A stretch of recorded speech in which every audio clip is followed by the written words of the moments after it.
পানির জন্য এলাকার বাসীরা চলাচল করতে পারে না। যেই নোংরা পানি জমছে, অন্য অন্য এলাকায় এত পানি রাস্তাঘাট বন্ধ করে দেওয়ার পর থেকে এই এলাকার পানি জমে গেছে না। এই পানি ড্রেনটা খুব দূরত্ব সরানোর ব্যবস্থা করেন।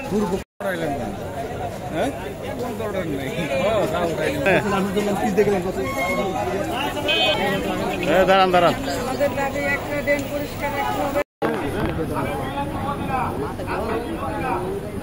বারবার অ্যাপ্লিকেশন করার পরও এই জনগণের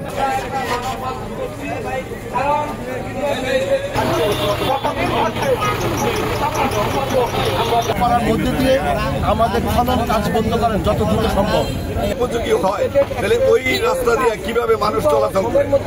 এই দাবি আমাদের রুটি রুজির দাবি, এই দাবি আমাদের কর্মজীবী মানুষ।